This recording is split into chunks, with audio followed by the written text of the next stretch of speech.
Now, Isaiah Sharp with the Idaho News 6 forecast.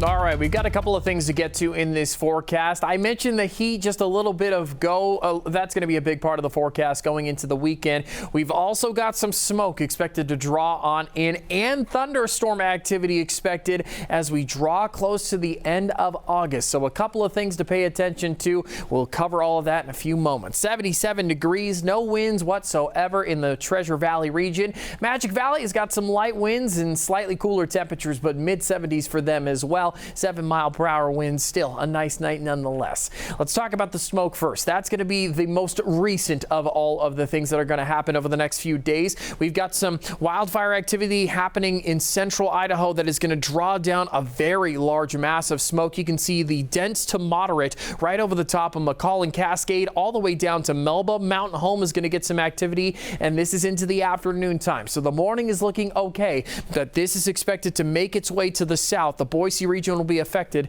Twin Falls is going to have a clear day. Lucky for you guys. Unfortunately, Treasure Valley is going to see a little bit more smoke activity. Things will clear out, but then a second wave expected to move on in going into Saturday. So just be prepared going into tomorrow and the start of the weekend. We are expecting a little bit of haze on the horizon.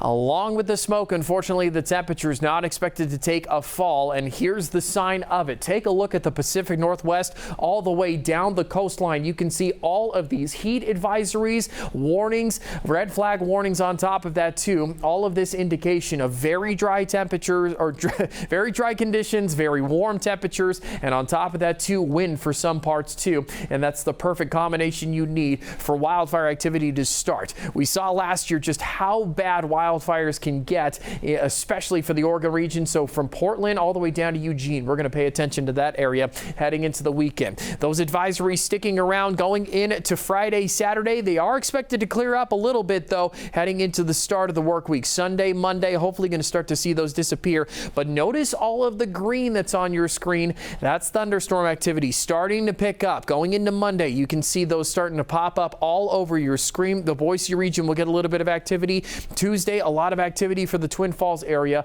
So take a look. This is going into Sunday. Light activity expected for Twin Falls. A little bit more expected to the south closer to Jackpot. Heading into Monday, that starts to increase, and we're going to see a lot of activity over the top of Wyoming. You can see the red right there. Those are the higher percentage chances, but a decent chance expected for a large portion of southern Idaho, so something to pay attention to as the work week moves in.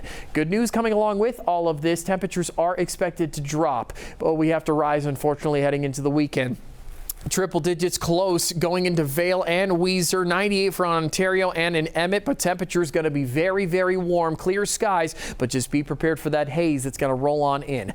Magic Valley temperatures into the 90s. You were 80s for the last couple of days, nice days, but temperatures expected to climb for you, and we're going to see the warmest going into Saturday, 96 on the way and some smoke on the horizon, but then a lot of thunderstorm activity. Take a look at all of that. I'll step out of the way. As you can see, 50 to 60% chances. A dip in temperatures. You'll be into the 80s, but a lot of rain on the way for southern Idaho. Almost triple digits expected on Saturday. We'll see some haze as well, and then our thunderstorm activity starts to pick on up. Low 90s on the way, and then Wednesday's when the rain starts to move on in.